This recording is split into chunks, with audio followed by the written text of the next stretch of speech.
Salim, we were both children in 1968 when the news of the day was the burning of American cities, perhaps highlighted by the Democratic Convention in Chicago, where there was a lot of looting, rioting, violence going on.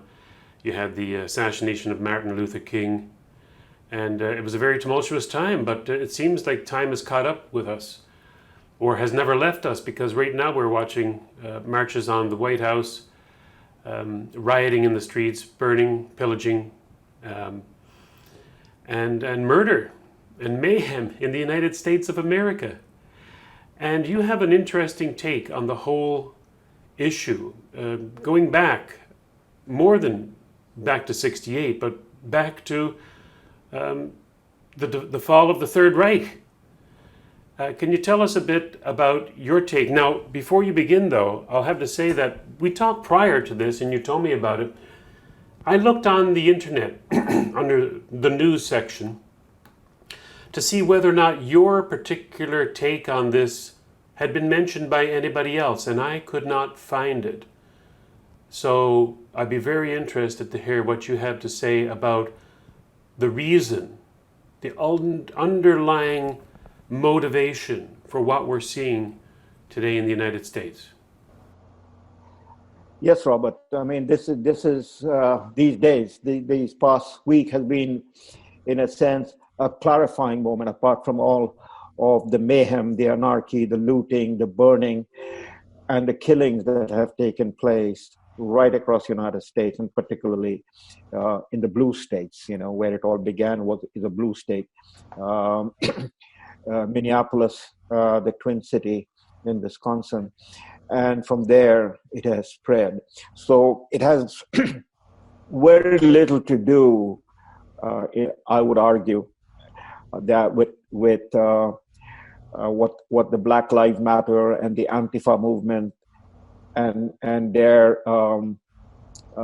people who have been promoting them are saying. This is about justice. This is about the violence against the Black people. This is about the manner in which we all saw that videotape of George Floyd brought to his death by the white police officer holding him down with his knees on his neck and the carotid vein arteries. If it was about George Floyd, if it was about justice, if it was about bringing the people who had done the dastardly deed all caught in the video, then we wouldn't be seeing what is happening right now. We wouldn't be seeing America burning. And as you very correctly pointed out in your remarks, for all of us who were children, teenagers, I was, of course, not in North America, but you were very much here. I came soon after that. It brings us the images of 1968 with America burning, and America was in deep, deep trouble. And so 50 plus years later, we are seeing similar situation. But I would argue it is worse. It is worse in the sense that this president, the 45th President Donald Trump, from the moment he came down to announce his candidacy for the Republican Party in the summer of 2015, and then won an election in November that astounded everybody, all the pundits, who were absolutely sure that it would be a landslide victory for the Democratic Party, for Hillary Clinton, and therefore the continuation of Barack Hussein Obama's presidency into a third term and maybe a fourth term. We're all astounded. And from then on, that is from the summer of 2015, accelerated effort to basically destroy the presidency of a duly elected president and drive him from the office. And we have talked about this, you and I have talked about this, that the effort to drive him out began with the Trump-Russia collusion, which we now all know, which we knew at that time, some of us, when you and I talked about it, was all fake news, but now it's all open and being written about and discussed that it was fake. Then the special counsel, effort to pin President Trump and his administration with the whole phony charge of collusion and obstruction of justice, that collapsed. Then the collapse of the Ukrainian telephone call, which led to the impeachment of the president, that collapsed. And then in the midst of that impeachment process was the launching of the Wuhan virus. We have talked about that. And now we can see that too has collapsed. These are separate issues. We can focus in on them, but I'm just running it by.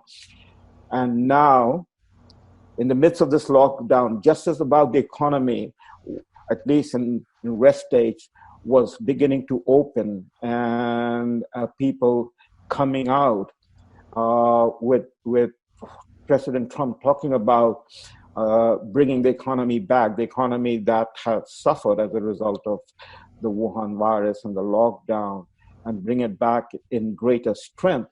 We have this race riot that has erupted. And my view is that this is all planned,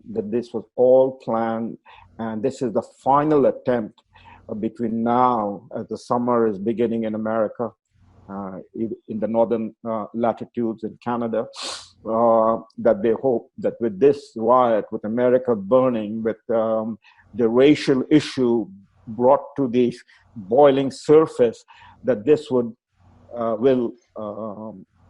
in more ways than one be the final shot at President Trump's presidency and bring him down in November. So all of that is to be kept in mind as we talk, but I'll come back to it.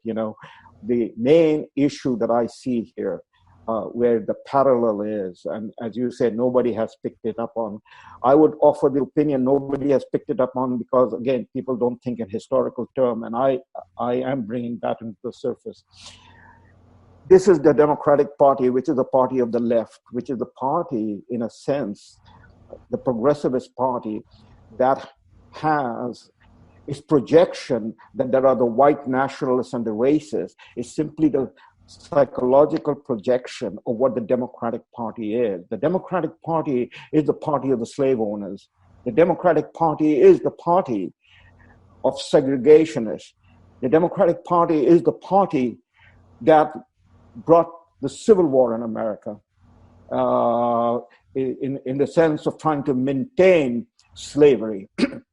And then the Democratic Party in the last 50 plus years has become the party of the black plantation. That is, the Democratic Party is the plantation. And if the Democratic Party, this is the blacks in America, ironically, that's a whole different issue, but the party that has kept them as slaves, that have ruled them as slaves, and that has segregated them, and that have been the party that created the KKK, and now the Black Lives Matter and the Antifa, it's a party that gets in excess of 95% of the black vote. And this is what keeps the Democratic Party running. And how that has come about is also a story to be discussed. But if the black vote moves even marginally into double figures, that is, 12, 13, 14% of the black vote moves out of the plantation of the Democratic Party and votes for the Republican, and in this case, the Republican president, Donald Trump, and that will be the end of the Democratic Party. That will spell the end. It is this party has no other value to offer to the American people, no other agenda to offer to the American people. That is what the Obama presidency, hope and change, was simply the language to delude the people to electing him. And in turn, what actually the Democratic Party offers, which is what is now at play, is a politics of race. And this is what it has become. The Democratic Party, the progressivist party, right to its origin, that is Woodrow Wilson, is a party of race and race politics, which is what led me to connect this with the Third Reich, with the party of Adolf Hitler, because as you know, the party of Adolf Hitler, the Third Reich, the Nationalist Socialist Working Party, it is Nationalist Socialist Working Party, so-called appeal to the workers, was a party of racial politics, Aryan superiority, and that is the white man's superiority. So this projection by the Democratic Party about white nationalists and white racists is actually a projection of its own DNA, of its own characteristic, of its own politics, that you take away racial politics and there is nothing left to the Democratic Party anymore. It is a party that builds upon race identity, gender identity. This is a multicultural mosaic, which, as Arthur Schlesinger pointed out and Samuel Huntington pointed out, is the politics of disuniting, the politics of destroying what is the American creed as spelled out in the Declaration of Independence. And so they have run out of ideas. They have run out of principle. All that they seek is power. And the end of the Third Reich, which is where I was talking to you about, the end of the Third Reich, that is this leadership, Adolf Hitler and company, brought upon the German people, was a Götterdämmerung. That is, it was not about winning. It was about annihilation. It is the politics of complete nihilism and annihilation. The Götterdämmerung, the total catastrophic collapse of a society, of a nation, of a culture, even a civilization, is what a Götterdämmerung means. So what the Democratic Party has launched is not is a politics of an alternative to Donald Trump and the vision of Donald Trump of, make America great again, America first, that is, return America to its founding constitutional principles. But it is about, how to not only face defeat, but to basically bring the roof down upon America. Burn, baby, burn. That's what the slogan of the Democratic Party has become, basically. And that's where we have arrived. Now, Götterdämmerung in the German quite literally means twilight of the gods. And in this sense, the gods would be the Democratic Party. We just saw 2 terms of Obama. And when Hillary Clinton lost, that was that key pivotal moment when, as you say, the gods decided to burn it all down. Because it looks like Trump is poised to have another victory under his belt.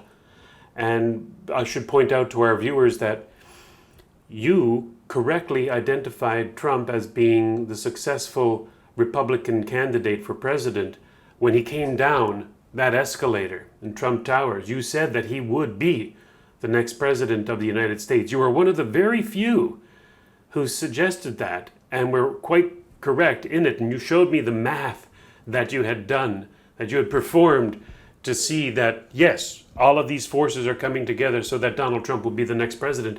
And it's quite evident, I think, barring any massive voter fraud, which seems likely, that Donald Trump will be the next, will continue his presidency for another 4 years. And with that looming over the gods, the Democratic gods, the new Reich, the American Reich of the left, of the Democratic Party, of the party of the KKK, that they have, as you say, orchestrated, and it's becoming quite clear that this is orchestrated, a burning of everything that is America. The destruction of St. John's Church across from the White House, the Church of the Presidents, And Trump, in defiance, walks across the yard over to the church and holds up a Bible, basically triggering, as Rush Limbaugh said today, triggering the media to dare to suggest that a president hold up a Bible in front of a church, the church of the presidents, and suggest that this is a crime not just against shop owners, but it's a crime against the very value and the very fundamental nature of the United States of America. And that particular picture of Trump walking across the lawn, the Lafayette Park, I believe it's called, is iconic, and that will go down in history as an iconic image of a president, a rule of law president, who's willing to stop this destruction, this Götterdämmerung. And like I say, I looked up whether or not any other political observer like yourself had made this connection, that this is a deliberate destruction by a losing regime, the Democrats, to destroy everything else. It's almost like what's the name of the term, salted earth, or where a retreating party burns any assets that may be used by the enemy. This is worse than that. This is a destruction of all that is good, of all that they sought to destroy by the ballot box. They couldn't destroy it, so they destroy it by actual violence and flames and destruction. And they have recruited, unfortunately, the people who have gone through the progressive education system, who have been inculcated and indoctrinated into this progressive ideology for decades. They have recruited them to be their brown shirts, destroying America, and whether they are black or white or both. And it just sullies the impetus for this, which of course was the, I'll say it, murder of George Floyd. And they were just waiting for this little spark to have a conflagration of flames destroying America. And I think you're spot on in your analysis that this is a Götterdämmerung, and I only wish that other people would pick it up. Well, look, I mean, there's a lot of issues here, and we're trying to, logically and historically explain it, and therefore, moving away from the moment of upheaval and turmoil and turbulence, step back and look at the larger picture. So the analogy that I drew, and you have expanded upon it, let me take a couple of minutes and flesh it out, and then we move to the American side. Götterdämmerung, the Twilight of the Gods. I mean, that was Richard Wagner's opera, which was so loved by the Nazis, And again, this sense of either we are going to rule for 1,000 years, that is the Third Reich, 1,000-year Third Reich, or it will all come down, the Twilight of the Gods will come down. And so the bid that was made by the Third Reich, that is by Hitler, once he launched the war and very quickly took the upper hand. But by 1944, the writing was on the wall. We can, and historians and others have done it, and we don't have the time here.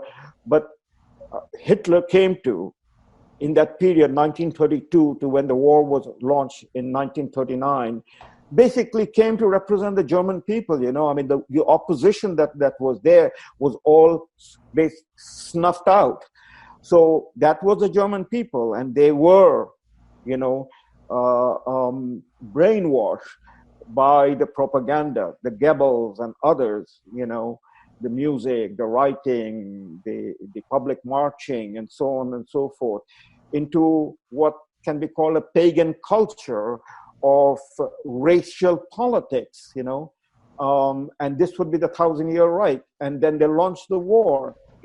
But by 1944, the very military leaders and others who had supported the Third Reich or who had participated in the adventure of the Third Reich saw the writing on the wall.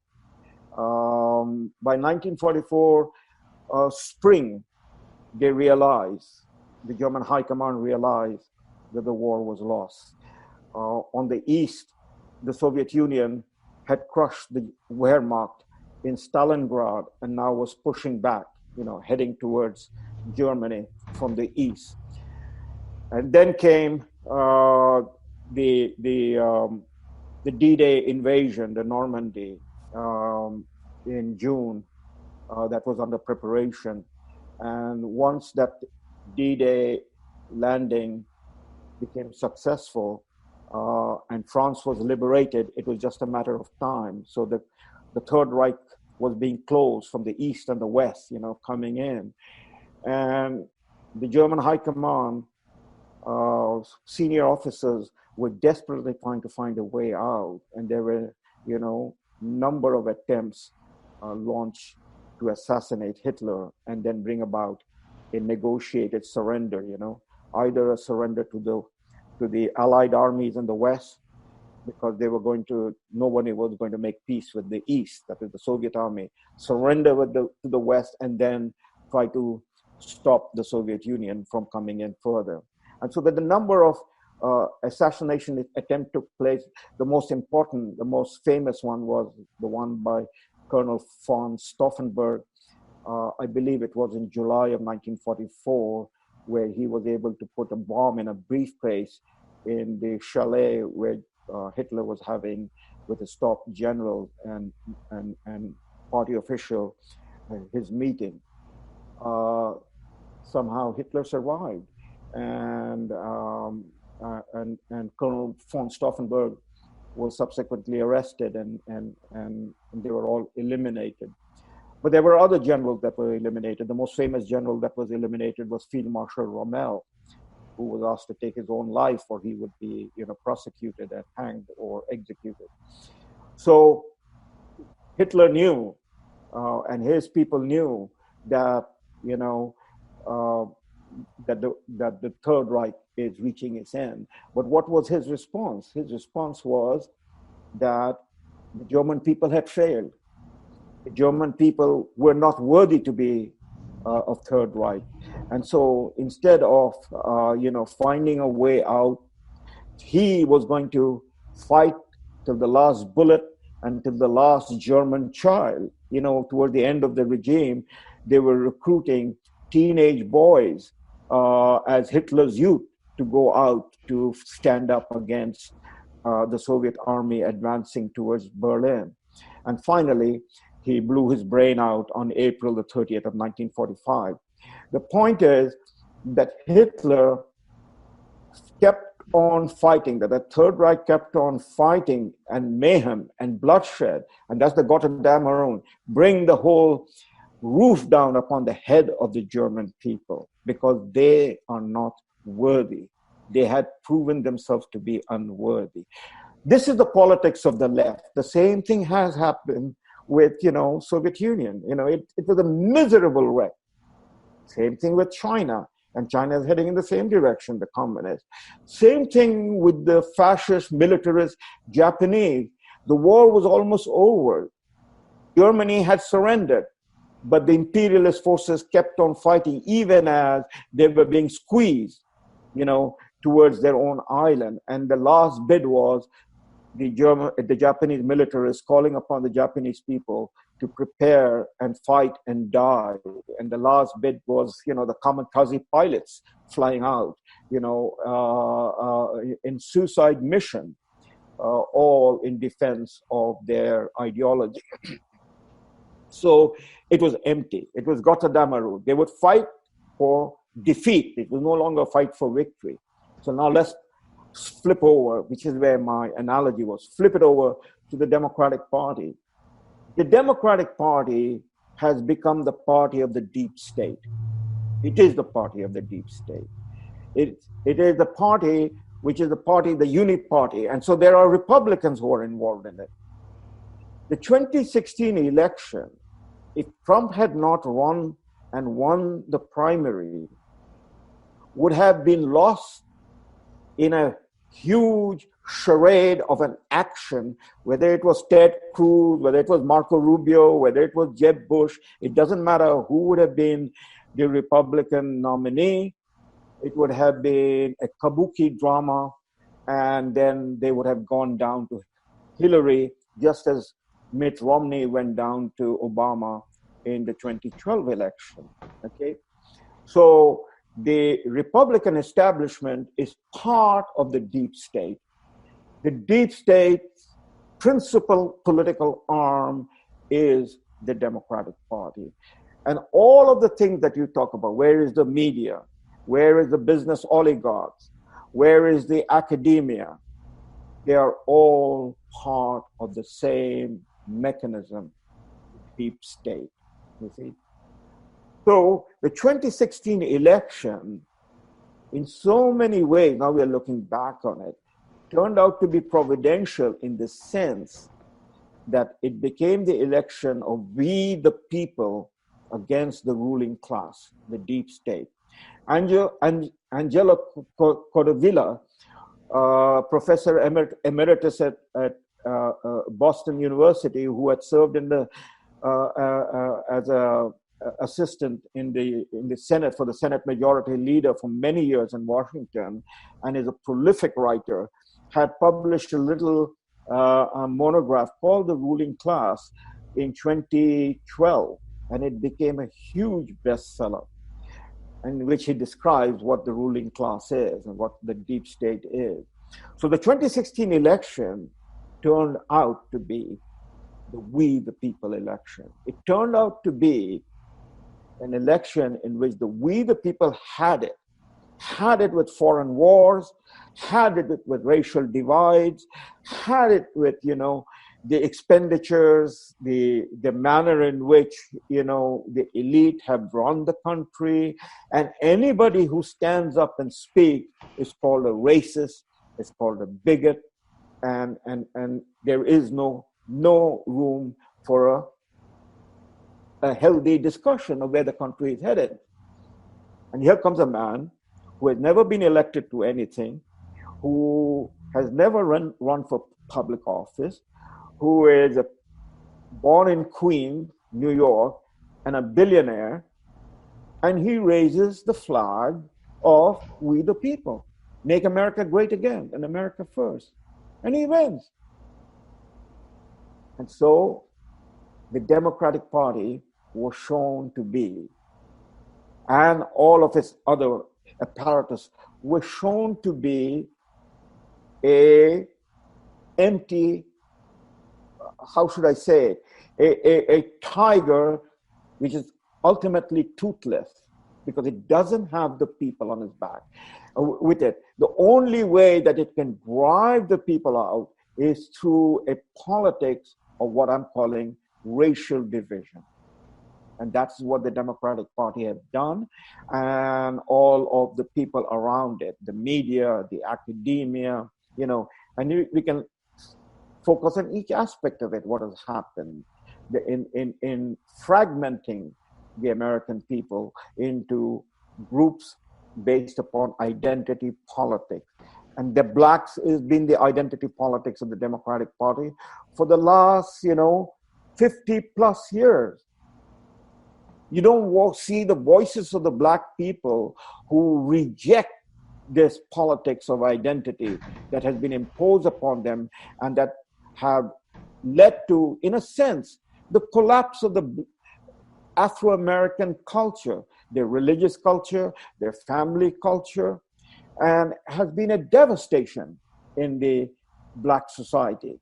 But those people who write about it and talked about it, that is the black American, they have been silenced or they have been airbrushed away. People like Thomas Sowell, Shelby Steele. Today we have the voice of Candace Owen. We have the voice of Kanye West, but they are not given any hearing, you see. So there is a resistance among the black community of what has happened, because now they can see the devastation that has taken place by the politics of reservation and plantation that the Democratic Party has run for the last 50 years. You're quite right, and when we reflect upon it, the 1968 scenario or the situation that we were children or we were teenagers when we grew up, what was happening, it was in a sense, number of forces that came together. It came together. Remember, the Vietnam War was a democratic war. President Eisenhower, who was the supreme commander of the Allied forces that won the greatest war, and therefore he was the leader of the greatest generation in uniform, had served two Democratic presidents, Roosevelt and Truman. And this was spread across almost 20 years. From 1932, when Roosevelt won his first term, and he broke all the rules, all the precedent that has been in American politics since George Washington, that a president runs for a second term and then he retires. There has been no precedent till Roosevelt comes along, Franklin Roosevelt, that went for a third term. George Washington could have gone for a third term. George Washington could have been crowned a king. But it was two terms. That was the precedent that George Washington set. Here was a Democratic president who broke that precedent, that rule, and ran, 4 times. The fourth time when he knew that he was fragile and that he didn't have the strength possibly to complete the term. And that's exactly what happened. The 1944 election, in November, he won. And in a few months later, in April of 1945, he was dead. Okay? So there comes Truman. And then Truman runs the remaining of the Roosevelt's term, and then he gets elected on his own merit in 1948. The Democratic Party wanted Eisenhower to run as a Democrat. And what did Eisenhower decide? That no, that would be the end of a two-party system in America. Eisenhower could have won as an independent. He was a hero. He was a man that everybody looked up to. He was a gentleman, he was a warrior, he was an executive. He was like Ulysses S. Grant, who became the president after Abraham Lincoln, the man who won the Civil War for the Union. So Eisenhower would have won in any case, but Eisenhower chose to take the Republican nomination to keep the two-party system alive. In Eisenhower's term, apart from the Korean War had started during the Truman administration. Eisenhower brought that war to an end, negotiated the ceasefire, and brought it to an end. And then, with all the other challenges around the world, Eisenhower didn't put American troops anywhere. He had brought America home, except for the Iron Curtain, that is the NATO. And Eisenhower had served as the supreme commander of NATO also when NATO was formed. So you had number of issues, There was problems in the Middle East, the Suez crisis, the Iran situation, but it was all dealt with in a manner in which American troops were not deployed. Then comes Vietnam. The French were defeated at Dien Bien Phu. Eisenhower didn't step in. And then, for the remaining of that period, as the internal struggle in Vietnam went on, Eisenhower did not send American troops to Vietnam. It was a conflict, it was part of the Cold War, but it was not America's war to fight. It was Kennedy that sent troops into Vietnam. And it became Johnson's war. And it was as a result of the escalation of the Vietnam War, again, a Democratic administration, that led to the mayhems of 1968, the anti-war movement, the blaming the anti-war movement, holding the Democratic responsible, which is why Lyndon Johnson stepped down. He didn't run for a second term. And his vice president, Hubert Humphrey was given the nomination when Robert F. Kennedy was assassinated in California, when he had won the California primary. So the point is, this was a democratic war. Plus, domestically, to offset the democratic war, Lyndon Johnson launched the Great Society movement, which is expenditure in a manner to build up what had been left not completed with the Roosevelt New Deal. And in that whole issue was about the civil rights movement, giving the blacks the opportunity and so on and so forth, both in terms of education, in terms of jobs, in terms of special affirmative action to help raise the black. But the bargain was that the black would vote for the Democrat. Even though it was under the Eisenhower administration that the segregation began. One of the most notable events in the Eisenhower administration was when Eisenhower sent the famous 101st Airborne Division to Arkansas, Little Rock. Iconic picture of the little girl who could not enter the schoolhouse because she was black. And then the Airborne Division was there to see that she entered the school. You know, that the federal law would be fully implemented, you know, the desegregation and education had begun under Eisenhower administration with the famous decision that came down by the Supreme Court in Brown versus Education. So you see this, that the Democratic Party has played the race card right through to the end. And now, 50 years later, empty of everything, they knew and they know that they cannot defeat Trump. And you can see that, I mean, despite everything that they have thrown, Trump has maintained his core support, that is in the area of 47, 48%, you know. And all the polling that is being done in a way in which the polling data is skewed towards the Democrats by the polling company, which is exactly what happened in the 2016 election. People no longer take seriously the polling that is done. This is just simply to create the public opinion. So now what you have is this event, this tragic event for George Floyd that happened, which all of us saw across North America and now the world, was seized upon by the professional, militant, fascist arm of the Democratic Party. The irony it calls itself anti-fascist, Antifa. But their action, their word, their very conduct, everything about their political DNA spells fascism. So that's Orwellian language, Antifa, or Black Lives Matter, you know.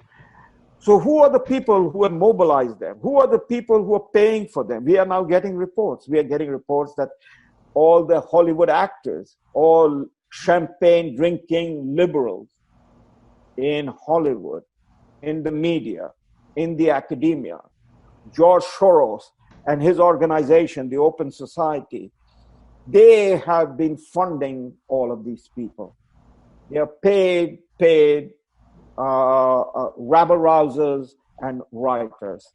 You know, we are getting reports that wherever there is trouble, it is the outside people that are coming in, crossing the interstate line and coming in to create the mayhem that has been happening.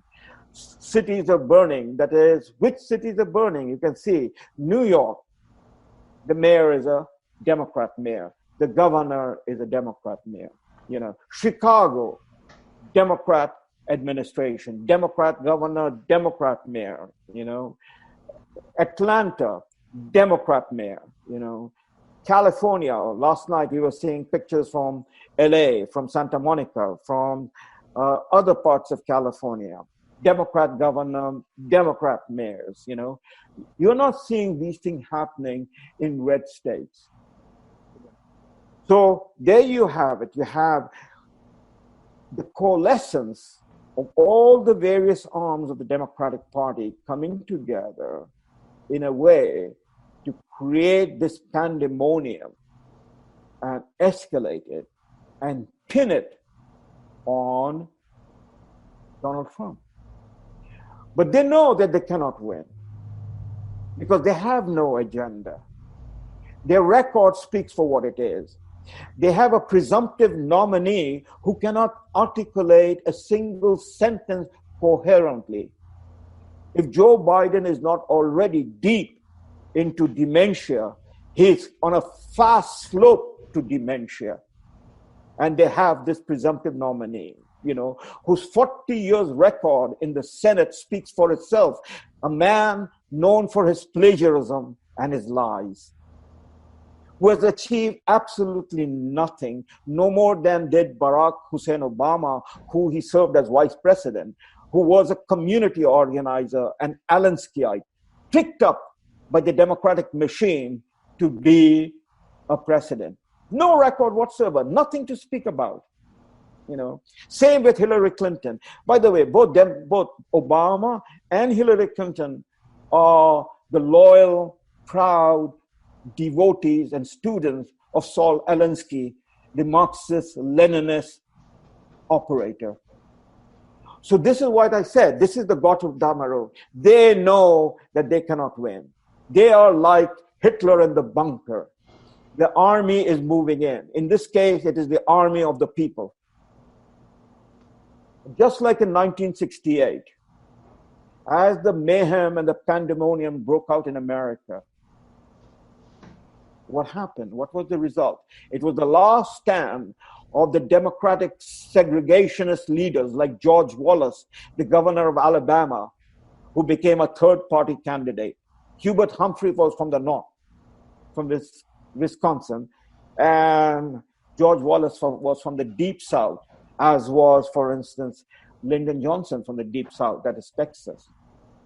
So there it was, they came out. People have forgotten that the senior most leaders of the Democratic Party have been grand chiefs and poobahs of the KKK, like the former Senate Majority Leader, Robert Byrd, or Senator, you know, who later on crossed over and joined the Republican, but was a Democrat, Senator Thurman. So there's who's who of the Democratic Party who have been segregationists, who have been members of the KKK, who have done politics, which is politics of race. It is not the politics of the freedom-loving people, that is the conservatives, whether they are in the Republican Party or they are independent. You know. So they know that Donald Trump is in the same position that Nixon was in 1968. Nixon was the emblematic nominee of the Republican Party, standing up for law and order and talking about the silent majority. And we know the result, what happened. He not only won the 68 election, he went on to win a landslide election in 1972 against George McGovern. It was for the stupidity of his underlings in the Watergate that was blown out of proportion in terms of the obstruction of justice, because the Democrats control both the Senate and the Congress and the House, that the process of impeachment was launched against Nixon, and the establishment Republicans abandoned him. That's exactly was the hope, that the establishment Republicans will abandon Trump as the Democrat engineer the impeachment hoax. They had engineered the Trump-Russia collusion, the Ukrainian phone call, and everything around, because they control the media, they control the academia. And the more mayhem you can create, the more noise you can generate, you will confuse and confound the people. That's the hope. But the reality is, I think the people have woken up. And that awakening up is that the 2020 election will be pretty much a landslide election, even with all of the planned robbing of the vote, the ballot robbery and ballot fraud that the Democrats will try to engineer, as they tried to engineer before with the Black Panther movement. They tried it in 2016 in some of the southern states. You know, the Black Panthers came out from their zombie state to try to defend Hillary Clinton.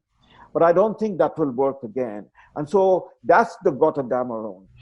Bring down the roof on America. It is the hatred of America. And finally, I would say it is the hatred of America, which is a long-standing hatred of the progressivists. What is the hatred of America about? It is about the constitutional order. It is about law and liberty. It is about the rule of law. You know, and you can see that at every stage of the last century's political movement in which the Democrats have been operative, it has been to undermine it. That is the progressivist agenda. And as Marx, I mean, the progressivists are simply Marxists in North American context, including our own progressivists in the liberal ranks and the NDP rank. You see, the fundamental historical observation of Marx in terms of his own Marxist thinking was and remained that Marxism, that is socialism and later communism, can only be grounded and take shape and succeed in the most advanced economic society. Whereas wherever the revolution, Marxist revolution, has taken place, has been in the most backward economic society. Marxism and communist revolution in Tsarist Russia was simply a mafia operation. It was a grand thuggery. It was a brutal onslaught on the Russian people with millions of dead and gulag and all of that. And if anybody wants to read and understand that, I would invite them to go and read Gulag Archipelago by Alexander Solzhenitsyn, apart from other writers I could mention. Same thing in China, the most backward peasant economy. 70 million dead in the hands of one man, Mao Zedong. Okay. So, right from the beginning, the Marxists have known, which, by the way, are the children of Europe, the European culture and European civilization, that is, those who have borne that Marxist route, and the academics in North America, the people in the media. They know that Marxism, that is their utopian agenda, to succeed, they must defeat America. They must, in various ways, dismantle America. They cannot do it with an open declaration of a class war. But given the history of America's past, that is the stain of slavery, instead of trying to heal this, which is what Abraham Lincoln tried to do and he paid by his life, instead of trying to heal this, the Democrats have run their politics of always trying to make it worse, to heighten it, to poison that well, and turn American politics into a race-based conflict through which they can then push their Marxist agenda, which is their progressivist agenda, against America as a land of freedom, as a land of individual freedom, as a land which stands out for the rest of the world what the Statue of Liberty represents, not the way the Marxists and the progressivists would want it to represent. A fascinating and unique analysis, Salim. I thank you once again. Thank you.